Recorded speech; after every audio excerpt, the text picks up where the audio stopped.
Swayam Prabha. Digital India. Educated India.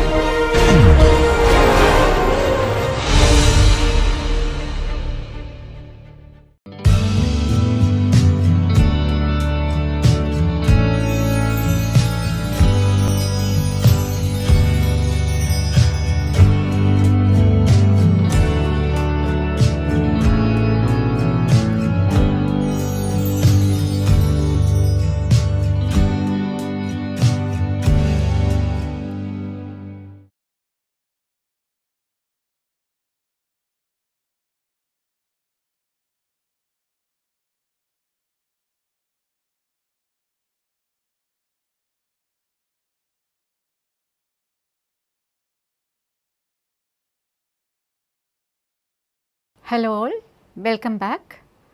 In the previous lecture, we were discussing about water vapor dynamics. That is, we have seen the continuity equation for the vapor transport in the atmosphere, and in that we have seen the extensive property is the mass of the water vapor and the corresponding intensive property as the specific humidity. So, we wanted to understand all these atmospheric parameters in detail, and we have seen different atmospheric characteristics in detail in the previous lecture. That is what is meant by water vapor pressure, specific humidity, saturation vapor pressure, relative humidity, dew point temperature. Then after knowing all these atmospheric parameters, we have seen the expression for water vapor in the static atmospheric column. Then we could understand what will be the, if we know all these parameters, we can find out what will be the precipitable water in an atmospheric column. And after that we have solved some of the numerical examples, and now we will move on to the topic of precipitation. So, precipitation is a term which is very much familiar to all of us, mainly rainfall. So, precipitation includes rainfall, snowfall, and other forms of precipitation are hail and sleet. So, rainfall, we know we are getting precipitation in the form of rainfall. Majority of the portion of our country is getting rainfall. Sometimes it will be at certain locations, it will be in the form of snowfall, and sometimes we experience hail and sleet at different locations. Hailstorms you might have experienced. Hailstorm is the rainfall, that is the water will be getting converted to ice balls in the atmosphere itself due to the very low temperature, and that will be falling on the earth. And as far as sleet is concerned, when this precipitation water is falling on the surface as ice crystals, that is the temperature will be very low, and this precipitable water will be converted to the solid ice crystals, and that will be forming the precipitation which are known as sleet. Now let us see how precipitation is occurring. So, before that we need to have an understanding about air mass. What is meant by air mass? Air mass is large body of air that is fairly uniform in properties. Fairly uniform in properties means that is the water vapor properties. Water vapor dynamics we have seen, different properties related to atmospheric water also we have seen. So, it may be temperature, it may be moisture content, and it may be vapor pressure. So, this large body of air mass which we are talking about will be having the uniform properties, that is what is known as air mass. And when a warm air mass meets a cold air mass, we will be having a definite discontinuity or definite boundary is formed between them. So, that definite surface of discontinuity appears between this warm air mass and cold air mass, that is known as front. So, these terms should be familiar to you when we talk about the formation of rainfall. So, what is an air mass? Air mass is the large body of air which will be having uniform properties. These properties may be temperature, moisture content. So, it may be cold or it may be warm. So, when a warm air mass is meeting a cold air mass or cold air mass meets a warm air mass, there will be a definite boundary formed. That boundary is termed as front. Now, let us move on to the different mechanism behind the formation of rainfall. There are two basic mechanisms. One is lifting of moist air mass and second one is nucleation. You know what is meant by air mass?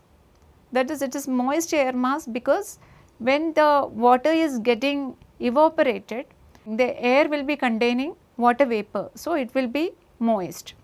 So, behind the formation of rainfall, we are having two processes. One is known as the lifting of air mass and second one is the nucleation. Let us see one by one.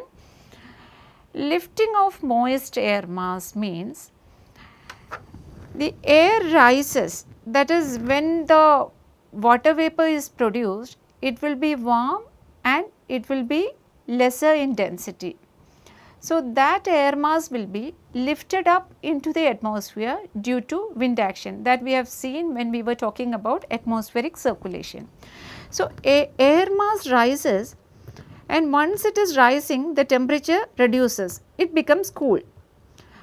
Because of that, what will happen? Water vapor condenses from the water vapor state to liquid state.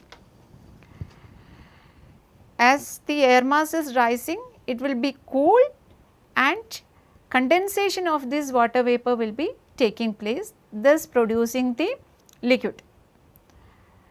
It may not be always liquid because if the temperature is below the freezing point, then ice crystals may be formed. Second mechanism behind the formation of precipitation is termed as nucleation. Before going to nucleation, let me explain some points to you. You are getting a particular rainfall or precipitation on a particular day, and you might be having the details related to atmospheric properties, pressure is this much, temperature, specific humidities, all these. And on another day, we are having same atmospheric properties, but we are not experiencing any rain. We cannot expect, we cannot tell that day, since all these atmospheric properties are same, we will get rainfall on that particular day on which we are having the same type of atmospheric properties. Why? Because there should be a process termed as nucleation to be taken place for the process of condensation to take place. That is, condensation requires condensation nucleus, that around that condensation nucleus the water molecules can attach or nucleate themselves. That is, it will be acting as a catalyst during the condensation process. It is the process in which water vapor in the atmosphere will get condensed on small atmospheric solid particles. This is the process of nucleation. So, if we are not having the nucleation taking place on that particular day, even though we got rainfall with the similar atmospheric properties on a particular day, that on the other day we cannot expect rainfall because nucleation has to take place. So, how this nucleation will be taking place? What are the things which are acting as this catalyst? So, particles of dust floating in air can act as condensation nuclei. Aerosols are some source of nucleation, and sulfur and nitrogen compound resulting from combustion. So, some polluted material will be present in the atmosphere and these aerosols are very common, and some dust particles which are very small in size, that is tiny solid particles which are present in the atmosphere is acting as a catalyst, and these are acting as the condensation nucleus. So, these particles should be present in order to have the condensation to take place. And the formation of precipitation needs the lifting of air masses in the atmosphere, that we have seen first mechanism. And as it lifts to a higher altitude, temperature goes down and it expands because of lower pressure. When it is expanding, the temperature, it becomes cooler due to loss of some amount of heat energy during the expansion. At that time, some amount of its moisture condenses, that is the water vapor will be converted to liquid form. Depending on the temperature, it may be converted to ice crystals also. Now, we need to understand how this lifting taking place. Main mechanisms of air mass lifting are frontal lifting, orographic lifting and convective lifting. So, based on these type of lifting, we will be calling that particular precipitation as frontal precipitation, orographic precipitation and convective precipitation. So, the first process which we have seen is the lifting of air mass. Lifting of air mass can be due to different mechanisms. Those mechanisms are frontal, orographic and convective lifting. Let us see one by one. First one is frontal lifting. So, this is our land surface. From the land surface, these air masses will be moving. We are having the warm air and also we are having the cold air. We have seen when a warm air meets the cold air or cold air meets warm air, there will be a definite boundary which is formed. That boundary is known as a front. So, here we are having the cold air and also warm air. So, these two when meets, a definite boundary is formed, that is what is termed as the front. The front is the interface between the warm air mass and cold air mass. If the cold air mass is moving into warm air mass, it is called cold front. So, here you can see the cold air mass is moving towards the warm air and this front is cold front.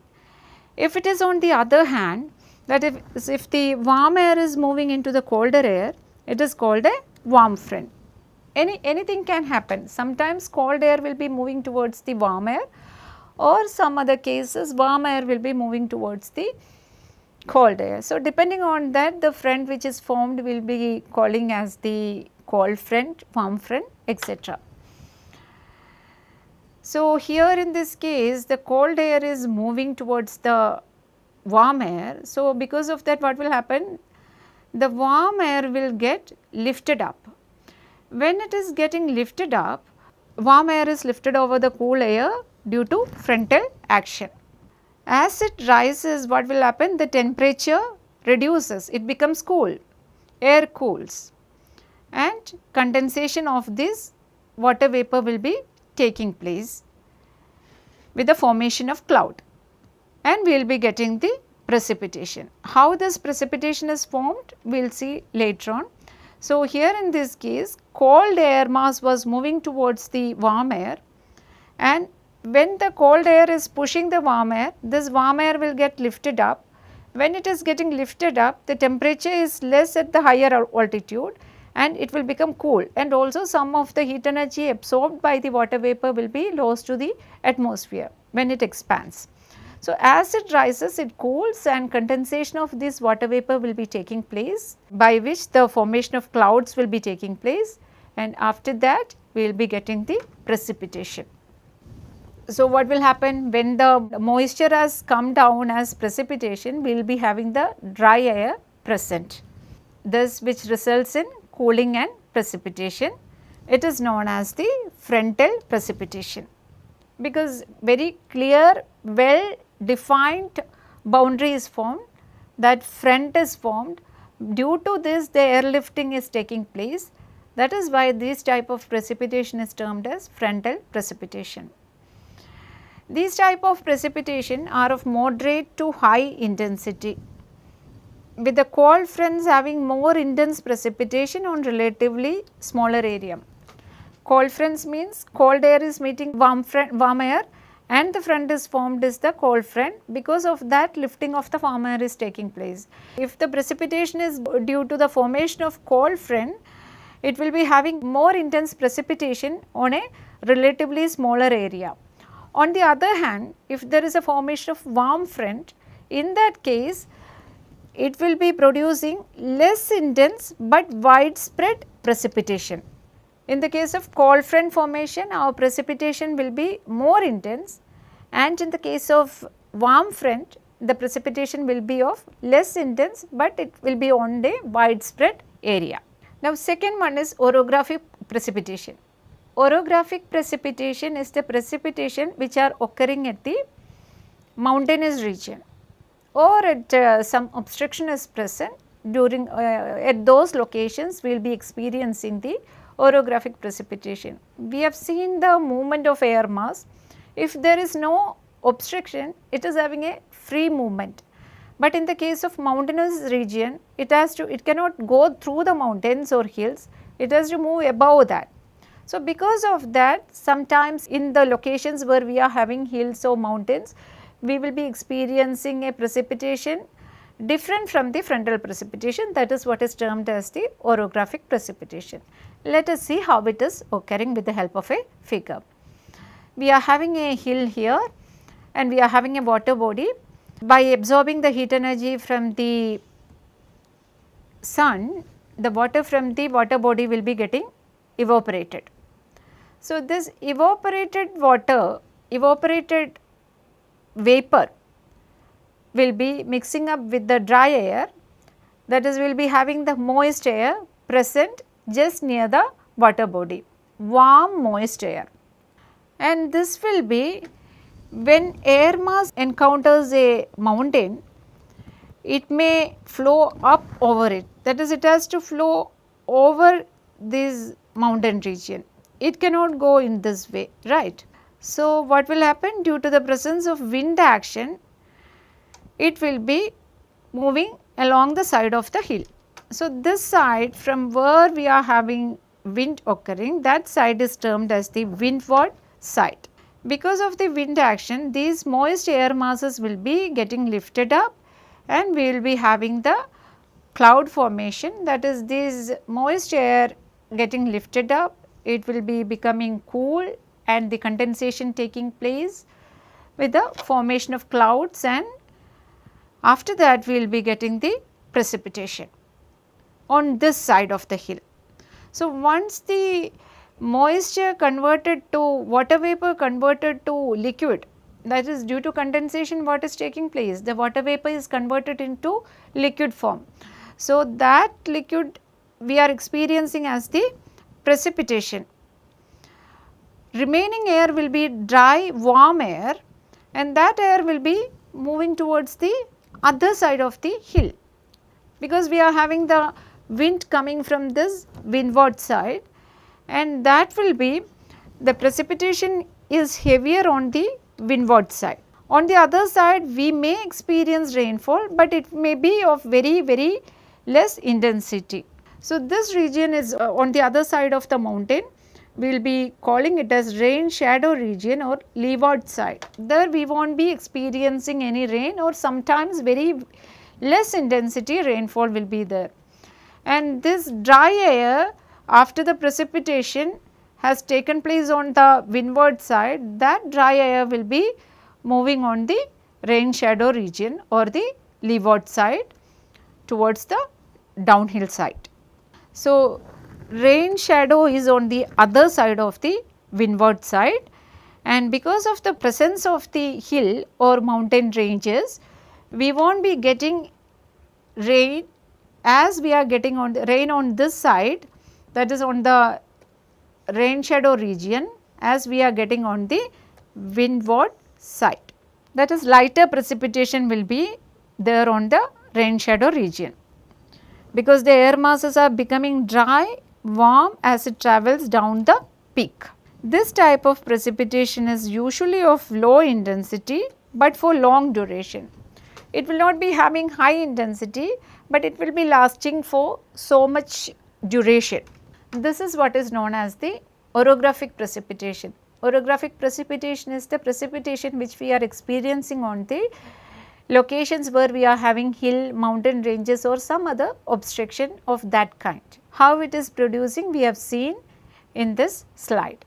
Now the third one is the convective precipitation. Here the lifting of air mass is taking place due to the convective action. So how it is taking place we can see. This is our land surface. We are having a water body present on the land surface, and from the water body we will be experiencing the evaporation. Water will be getting evaporated to the atmosphere in the form of water vapor. So the moist air which is present above this land surface or the water body will be taken away from that due to the wind action. So here we are having the moist air and it rises due to convection. Convective action is that the temperature gradient makes the air movement. If you are having a rod, one end is very hot and the other end is warm, high temperature and low temperature. So how the heat transfer will be taking place? From the hot end to the cold end, right. In the similar way, if there is a temperature gradient, from the high temperature to low temperature, the flow of vapor will be, air mass will be taking place. So here is a mixing of this moist air and the warm moist air and the cold air will be taking place due to convective action. So as it moves up, air cools and water vapor condenses to form clouds and we will be experiencing the precipitation. So here in this case there is no frontal action, there is no orographic lifting, it is a plain area, we are having the water body, water is getting evaporated into the atmosphere and this is warm air which is containing the moisture. This warm air will be mixing up with moving up due to the temperature gradient present. So as it moves up, the warm air becoming cool and water vapor will be condensing to liquid form, thus forming the clouds and we will be experiencing the precipitation. The ground surface is hot, the air in contact with the ground surface is warmer and lighter. This set up a convective current in which the warm moist air rises and when the warm moist air rises, that place is there, na? So that will be taken up by the colder air. So that warm air will be replaced by the cold air. So this colder air is then heated as it comes in contact with the ground surface and again it rises. This process is continuing.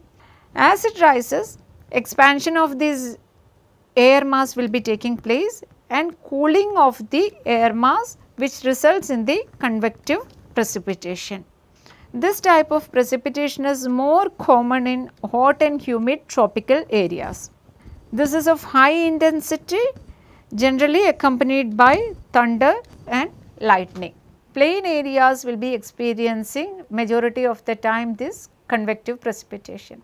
Other type of precipitation is the frontal precipitation, because when the air mass, cold air mass is meeting the warm air mass, we will be having the frontal precipitation. Here there is no definite front is not formed, because here because of the difference in the temperature, the movement of the air masses will be, lifting of the air masses taking place. So this type of precipitation is termed as convective precipitation. So lifting process we have seen three types of lifting: orographic lifting, frontal lifting and also convective lifting.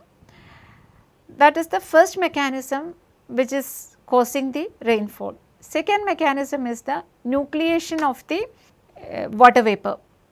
That is, condensation requires a seed called condensation nucleus, around which water molecules can attach or nucleate themselves.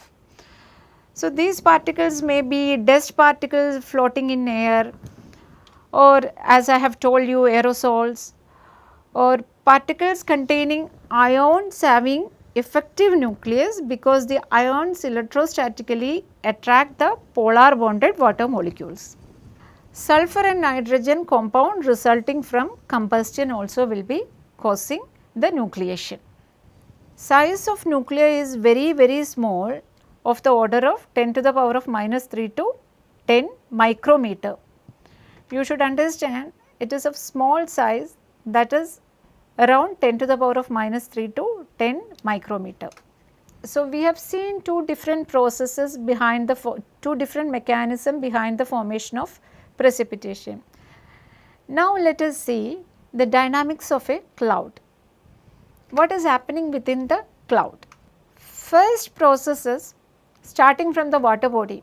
Due to evaporation, water vapor is formed and that water vapor or the air mass needs to be lifted up. So, first we will start with the lifting of air mass, whatever be the process behind that. Let it be orographic lifting, let it be convective or frontal lifting, but the process is lifting of air mass. So, the water vapor is getting lifted up and then what will happen? We will be having the droplet formation by nucleation on tiny particles. These tiny particles will be having around size around 0.001 to 10 micrometer. These droplets will be rising up. This will be increasing in size by condensation. Then again it will be rising because these are very small, it will not be falling down since the size is very small. So, again it will be lifted up and more droplets combine together and they become heavy enough to start falling.